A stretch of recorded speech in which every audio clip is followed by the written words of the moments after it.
다들 안녕하세요. 프로토 91회차 토신 정보방 환급 인증합니다. 당첨금은 세후 금액인 거 알고 계시죠?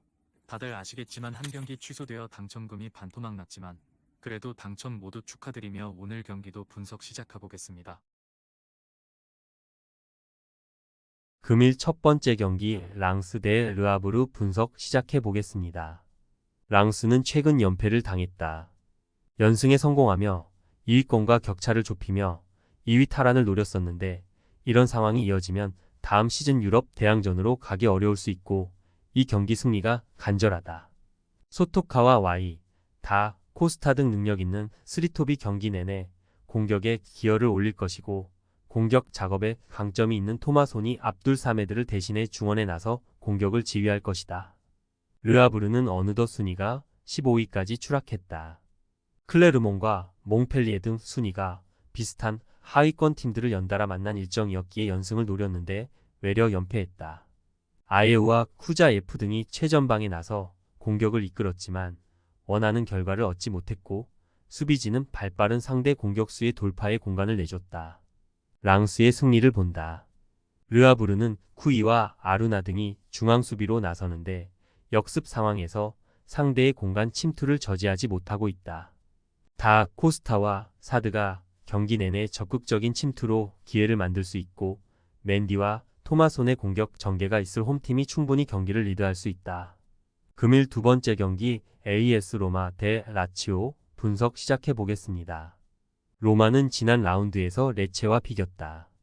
경기 내내 상대를 몰아쳤지만 템백으로 나선 홈팀의 수비를 넘지 못했다. 부상과 징계로 인한 결장자도 있었기에 고전한 경기였다. 그러나 이 경기는 징계를 끝낸 펠레그리니가 돌아오기에 전력으로 임할 수 있다. 아즈문이 빠져 있지만 디발라와 루카쿠가 투톱으로 나설 수 있고 보부가 중원에서 파레데스의 부담을 덜어줄 것이다. 라치오는 리그에서 연승에 성공했다. 그러나 최근 일주일에 한 경기를 소화 중인 로마와 달리 코파 이탈리아 일정으로 인해 타이트한 스케줄을 소화 중이다. 주중 경기에서는 원정에서 고전 끝에 유벤투스에 패했고 라이벌 상대로 원정 연전에 나서야 한다. 지지 않는데 초점을 기울이고 수비 라인을 내릴 것이다. 로마의 승리를 본다. 카달디와 알베르토 등이 중원에 나설 라치오가 쉽게 경기의 흐름을 내주려 하지 않을 것이다. 그러나 주축 선수들이 연달아 긴 플레잉 타임을 가져가며 다소 지쳐 있다. 파레데스와 펠레그리니, 보부의 중원 조합이 경기 내내 주도권을 쥘 것이고 루카쿠가 문전 앞 기회를 마무리할 로마가 승리할 것이다. 금일 세 번째 경기 브라이턴 대 아스날 분석 시작해 보겠습니다. 브라이튼은 주중 경기에서 브렌트포드를 경기 내내 두들겼지만 최선의 결과를 얻지 못했다. 수차례 좋은 기회를 만들었던 경기였는데 주앙 페드로와 월백, 아딩그라 등이 해결하지 못했다. 그리고 홈이지만 바로 리그 선두인 아스날을 상대해야 한다. 그래도 아직 다음 시즌 유럽 대항전 출전을 노릴 순위기에 강팀 상대로도 공격적으로 기회를 볼 것이다. 아스날은 웨데가르트의 활약을 앞세워 루턴을 잡고 1위 경쟁을 이어갔다. 상대의 거센 저항에 다소 고전했지만 2골차 승리를 거두며 살얼음판 레이스를 이어가고 있다. 그러나 리버풀이 앞서 있기에 남은 라운드의 전승이 필요하다. 조르지뉴와 엔케티아, 라이스와 키위어 등이 휴식을 취했거나 로테이션으로 짧게 뛰었기에 이번 원정에는 풀타임 출전이 가능하다. 아스날의 승리를 본다. 브라이튼이 아스날의 강점을 보일 때도 있었지만 지금은 그런 상성이 사라진 상태다. 또 브라이튼은 핵심 공격수들의 이탈로 풀 전력이 아니다. 라이스와 조르지뉴가 중원에서 상대의 공세를 잘 막아내며 분위기를 가져올 것이고 마티넬리와 트로사르, 제수스가 공격을 이끌 아스날이 승리할 것이다. 금일 네 번째 경기 도르트문트 대 슈투트가르트 분석 시작해 보겠습니다. 도르트문트는 지난 라운드 원정 경기에서 미넨을 잡았다. 원정에서 펼쳐진 대어 클라시커였기에 고전이 예상됐는데 아데에미와 리에르손 등 측면 자원들이 기회를 골로 연결했다. 그로 인해 슈투트와의 승점 차이를 4점까지 좁혔고 라이프치히와는 승점 차이를 벌렸다.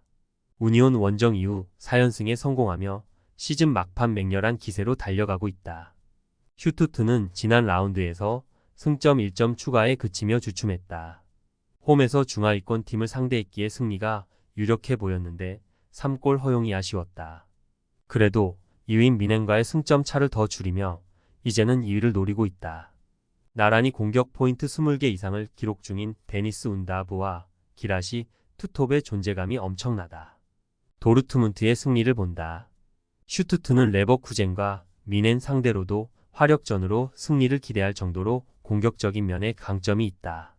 그러나 미들스테와 바그노만 등 풀백 자원들의 공격 가담이 작기에 반대로 발빠른 상대 윙어 제어에는 고전한다. 산초와 아데엠이 볼프 등이 측면 돌파로 기회를 볼 도르트문트가 승리할 것이다. 금일 5번째 경기 PSV 대 알크마르 분석 시작해 보겠습니다. 호벤은 엑셀시오르 원정을 승리하며 네이메언전 패배의 악몽을 지워냈다. 리그 무패 우승을 노리고 있다가 당한 패배였기에 충격이 이어질 수도 있었는데 바카요코가 팀을 위기에서 구해냈다. 룩 대용이 최전방에서 워낙 제공권 경합을 잘하며 이선에 찬스를 내줬기에 바카요코와 틸만, 거스틸 등이 기회를 살렸다. 이 경기는 홈이기에 더 공격적으로 골을 노릴 것이다. 알크마르는 주중 경기에서 충격적인 패배를 당했다. 하위권 팀을 상대했는데 정규 시간 동안 5골을 허용하며 패했다. 퇴장으로 인한 수적 열세가 있던 상황도 아니었는데 수비가 무너졌다. 때문에 이번 라운드에서는 연패를 피하기 위해 확실하게 수비를 내리고 경기에 임할 것이다. 호벤의 승리를 본다. 클라시에와 드위시 중원에 나설 알크마르도 충분히 경쟁력이 있는 팀이다.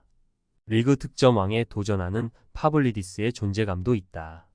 그러나 비어만과 거스틸이 중원에서 상대 압박을 이겨내며 경기 주도권을 쥘 것이고 바카요코와 페피, 룩 대용이 경기 내내 공격적으로 침투할 호벤을 저지하긴 어렵다. 금일 6번째 경기 즈볼러 대 엑셀시오르 분석 시작해 보겠습니다. 즈볼레는 주중 경기에서 위트에 완패했다. 선발 스트라이커로 나선 레나트 티의 골이 나오긴 했지만 수비가 무너지며 고전했다. 연패를 끊고 승점 추가를 위해 레인테르스와 남리 등의 라인을 올린 공격 축구로 임했는데 원하는 결과를 얻지 못했다. 때문에 강등권에 추격당했고 이번 홈 경기 결과가 중요하다. 그나마 강점이 있는 홈이기에 승리를 따내야 한다. 엑셀시오르는 최근 흐름이 너무 좋지 않다. 발베이크 상대로 홈 승점을 따내긴 했지만 최근 5경기에서 따낸 승점이 1점에 불과하고 이런 식이면 다이렉트 강등으로 갈 수 있다. 순위를 유지하면 승강 플레이오프 행이 가능하기에 원정에서 일단 수비 위주로 경기를 풀며 드리우 에치를 앞세운 역습을 노릴 것이다. 즈볼레의 승리를 본다. 엑셀시오르는 시즌 내내 원정에서 부진한 경기력을 극복하지 못했다. 캐스퍼와 호리만스 등 최종 수비도 불안하기에 이 경기 역시 고전이 예상된다. 남리와 반더 워터가 최전방과 측면을 오가며 상대 수비에 부담을 줄 것이고 티가 해결할 즈볼레가 승리할 것이다. 토신 최종 조합은 영상 아래 고정 댓글로 말 걸어주시면 토신 정보방에서 무료로 공유해드립니다. 제발 손해보면서 토토하지 말고 다같이 웃으면서 즐겁게 베팅합시다. 함께 하실 분들은 부담 갖지 마시고 편하게 말 걸어주세요.